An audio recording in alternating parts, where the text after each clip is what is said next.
तो जाहिर सी बात है कि कंपनियां आपके इशारे पर बिहार की जनता को, किसानों को तंग कर रही हैं और उनको पुरस्कृत करने के लिए आप सब्सिडी दे रहे हैं। अन्यथा आपको सब्सिडी बंद करना चाहिए। बड़का झुट्ठा पार्टी का काम है, उनके प्रवक्ता कोई क्षेत्र में जाते नहीं, इलाके में जाते नहीं, पटना की एसी चैम्बर में बैठ करके दिन भर बयान देते हैं। आप कार्यालय में जाइएगा तो 40-50 उनके चैम्बर हैं, एसी के चैम्बर हैं, उसमें दिन भर इन लोग का काम है मीडिया को ब्रीफिंग करना, झूठ बोलना। स्मृति ईरानी बड़ी नेता नहीं है राजनाथ सिंह से या नितिन गडकरी से।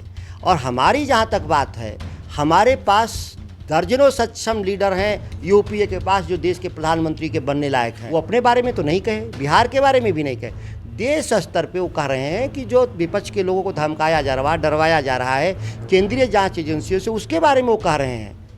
नमस्कार, आप न्यूज 4 नेशन देख रहे हैं। मैं हूं आपके साथ वंदना। बिहार में कृषि विभाग इन दिनों सुर्खियों में है। लगातार मंत्री सुधाकर सिंह कई सवाल के घेरे में है, क्योंकि जिस तरह से केंद्रीय राज्य मंत्री भगवंत खुआ ने जिस तरह से आरोप लगाया और उन्होंने कहा कि सुधाकर सिंह कालाबाजारी करने में रोकने में नाकामयाब है। हमारे साथ बात करने के लिए हैं मंत्री सुधाकर सिंह। जो आरोप लगाया गया है केंद्रीय राज्य मंत्री के द्वारा, उसको आप कैसे देख रहे हैं? असल बिहार में समस्या है कि वो हैं कर्नाटक के सांसद हैं, राजनीति में भी नए नए आए हैं, इसीलिए उनको ये पता नहीं चल पा रहा है कि बिहार में भारतीय जनता पार्टी की 1 महीना पहले सरकार थी, न कि राष्ट्रीय जनता दल की सरकार थी।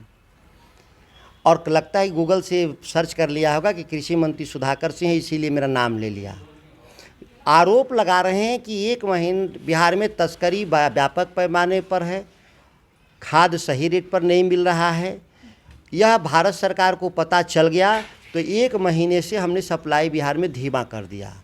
सवाल पैदा होता है कि 1 महीना पहले तो हमारी सरकार बदली है, तो यह आरोप साबित हो रहा है ना कि भारतीय जनता पार्टी के ज़माने में ये सब गड़बड़ी थी। उनके मंत्री जो अमरिंदर सिंह कृषि मंत्री थे, जो 17 साल से उस विभाग को चला रहे थे भारतीय जनता पार्टी, बिहार को अंधेरे में झोंक दिया था कृषि क्षेत्र में। इस बात को तो स्वीकार कर लिया। सवाल कार्रवाई का है। जब मैं बना तो मैं भी कार्रवाई कर रहा हूँ, मैं भी यही बोला कि गड़बड़ी है और कार्रवाई भी हम कर रहे हैं। लेकिन उनको भी कार्रवाई का हक है। वह फर्टिलाइज़र को उनको कम नहीं करना चाहिए, बिहार में भेजना चाहिए, क्योंकि बिहार की जनता से उनकी लड़ाई नहीं है, उनकी लड़ाई भ्रष्टाचारियों से है। और भ्रष्टाचार कौन किया? सरकार, भारत सरकार की कंपनियां जो बिहार में फर्टिलाइज़र बेचती हैं वो महंगे दर पे। तो कार्रवाई इसलिए उनको करना होगा। हम तो उनकी छापामारी करके उनको हम बंद कर रहे हैं, FIR कर रहे हैं, बर्खास्त कर रहे हैं, निलंबित कर रहे हैं। लेकिन उनके हाथ में सबसे बड़ी ताकत है भारत सरकार। वो सब्सिडी देते हैं कंपनियों को, इस गारंटी पर देते हैं कि आपने सही रेट पर, उचित मूल्य पर आपने फर्टिलाइज़र बेचा। जब साबित हो गया कि फर्टिलाइज़र महंगा बिहार में बिका तो आपने सब्सिडी क्यों दिया? तो जाहिर सी बात है कि कंपनियां आपके इशारे पर बिहार की जनता को, किसानों को तंग कर रही हैं और उनको पुरस्कृत करने के लिए आप सब्सिडी दे रहे हैं। अन्यथा आपको सब्सिडी बंद करना चाहिए। सुधाकर सिंह, एक सवाल यह भी है कि आप अपनी बात को बड़ी ही बेबाकी से रखते हैं। यही इसी का नतीजा है कि आपने खुले मंच से भी कहा कि जिस तरह से अधिकारी संलिप्त रहते हैं कई चीज़ों में, कहने का अर्थ भी आप समझ रहे होंगे। तो वो चीज़ क्या थी? आपको क्यों ऐसा लगा कि आप जब अपने विभाग को थामा तो क्या आपको कौन सी ऐसी चीज़ें खटक गई आपको कि ये चीज़ ये गलत हो रहा है? 17 सालों से बिहार में जो भारतीय जनता पार्टी के लोग मंत्री इस कृषि विभाग को चला रहे थे, वह बिहार के किसानों के साथ एकदम से ही अन्याय था। किसानों की आमदनी ख़त्म हो गई थी बिहार में। 2006 में इन्होंने 4-5 में सरकार आते हैं, 6 में कृषि कानून को ख़त्म कर देते हैं बिहार में। जो कानून देश में 21 में ख़त्म हुआ वो बिहार में 2006 में ही ख़त्म कर दिया गया। कानून ख़त्म होने से किसानों की आमदनी मारी गई, जो उनको सुविधाएं मिलना चाहिए था। आप देख रही होंगी कि 2010-11 में हमारा जो खाद्यान्न का उत्पादन था वही आज 21-22 में भी वही है। 10 साल बाद उत्पादन नहीं बढ़ा, जबकि बिहार की जनसंख्या बढ़ गई। तो ये जो भारतीय जनता पार्टी के लोग बिहार में कृषि मंत्रालय को चला रहे थे, बिहार के साथ नाइंसाफ़ी कर रहे थे और उनके नियुक्त अधिकारी बेलगाम थे, जिसको हम लोग लगाम कसने का प्रयास कर रहे हैं। और निश्चित तौर पर परिणाम बिहार के लिए सुखद होगा। और ये जो चौथा कृषि रोड मैप आएगा वह बिहार ही नहीं देश के लिए मानक साबित होगा कि कृषि क्षेत्र में क्या बदलाव होना चाहिए। आपने कानून की बात छेड़ी। बिहार में तो कहा जा रहा है कि लॉ एंड ऑर्डर नाम का कोई चीज़ नहीं है, कानून ध्वस्त है। यही कारण है कि लगातार अपराधियों का मनोबल बढ़ता जा रहा है और एक करके जो है घटनाओं का अंजाम दे रहा है। क्या लगता है इस बात से? ये भारतीय जनता पार्टी के लोग जो सत्ता से बेदखल होते हैं, सिर्फ इसी तरह से बड़का झूठा पार्टी अफवाह फैलाना शुरू करती हैं। क्या घटनाएं मुंबई, अहमदाबाद, दिल्ली में नहीं हो रही? इक्का दुक्का घटनाएं इतने बड़े राज्य के भीतर अगर हो गई तो उस पर हमने कार्रवाई, कठोर कार्रवाई और त्वरित कार्रवाई बिहार सरकार ने नहीं किया क्या?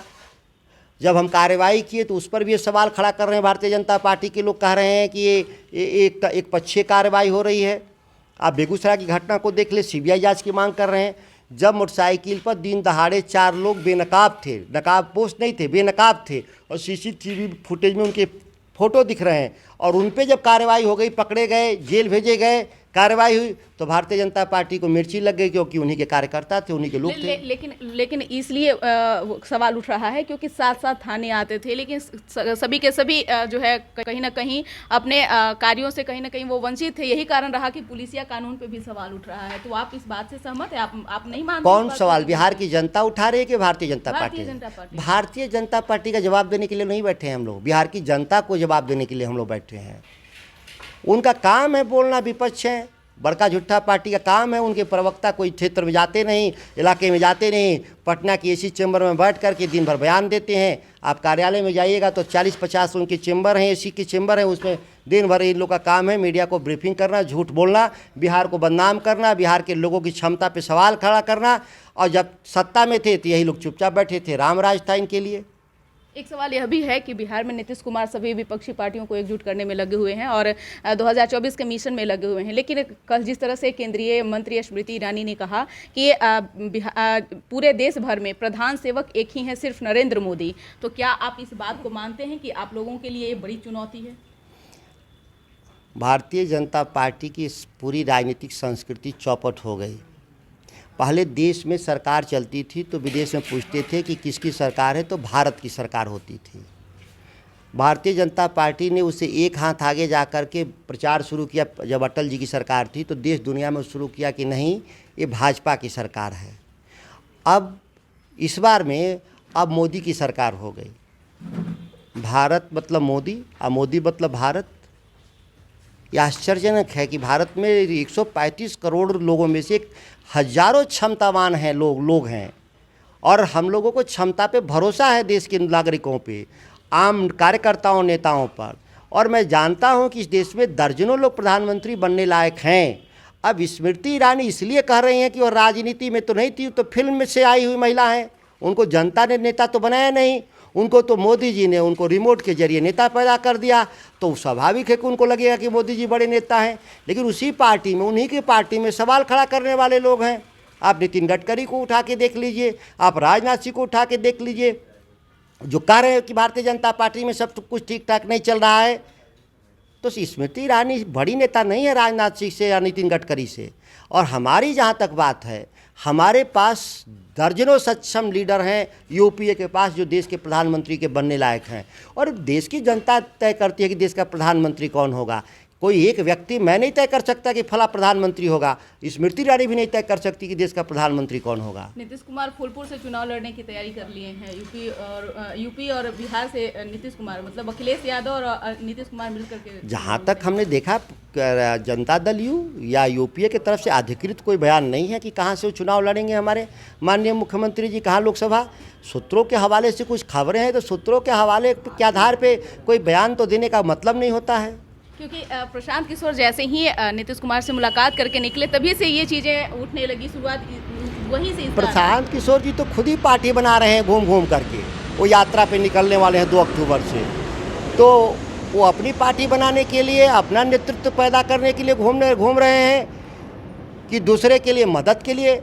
तो हम बार बार कहते भी हैं कोई कारोबारी आदमी, उनको राजनीति से कोई लेना देना है नहीं। जो व्यापार करते हैं उसी व्यापार के लिए हैं, वो घूमते रहते हैं। एक सवाल यह भी है कि IRCTC घोटाले को लेकर तेजस्वी यादव को नोटिस भेजा गया, उन्होंने कोर्ट में याचिका भी दायर की इसे करने के लिए, तो इसको आप कैसे देख रहे हैं?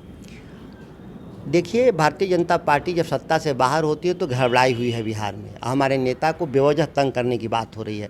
ऑलरेडी वो जमानत पर हैं, उनको जो भी कहना है सीबीआई को कोर्ट में अपने चार्जशीट के जरिए कहना चाहिए, साक्ष्य के जरिए कहना चाहिए। आपने देखा होगा कि ये कार्रवाई हुई थी भोला यादव जी पर, आज उनको माननीय न्यायालय ने बेल दे दिया। वो जानते हैं माननीय न्यायालय के लोग कि इसी तरह से आप मनगढ़ंत बात कोर्ट में लेके आते रहते हैं और कोर्ट भी परेशान रहता है सीबीआई के मनगढ़ंत कहानियों के चलते, इसीलिए सबको बेल देते हैं।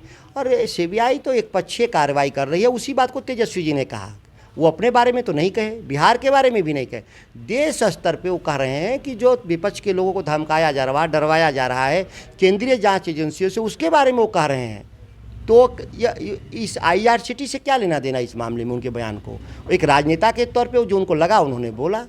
कानून पे सवाल खड़ा हो रहा है बिहार में कि कानून नाम का कोई चीज़ आप तो तीसरी बार सवाल कर दी, तो एक ही सवाल को 3 बार भी पूछेंगी तो जवाब मेरा वही होगा। इसलिए क्योंकि लगातार जो घटनाएं घट रही है उसी को लेकर आप जनता का आप जितना एक्सरसाइज मेरे पर इस सवाल पे कर रहे हैं, जनता से भी पूछ ले चौक चौराहे पे, तो बेहतर उनके परिणाम आएंगे। देखिए, मीडिया केवल राजनीतिक दलों के नेताओं के बयान तक सीमित अपने को कर लेगी तो इससे बिहार का भला नहीं होगा। आम लोग फिर गुंडा राज आ गया है बिहार में। मैंने कहा भारतीय जनता पार्टी के लोगों की बात नहीं है, राष्ट्रीय जनता दल की बात नहीं है, बात लोगों की है। जनमत से सरकारें चलती हैं, बनती बिगड़ती हैं। आप जनमत से भी बात कर लें, एक बार पटना के चौक चौराहों पे बात कर लें, आपके पास संवाददाता हैं बिहार में सभी जिला मुख्यालय पे, उनसे आप एक बार बात कर लें, इसके बाद आपको लगेगा कि कौन सच बोला कौन झूठ बोल रहा।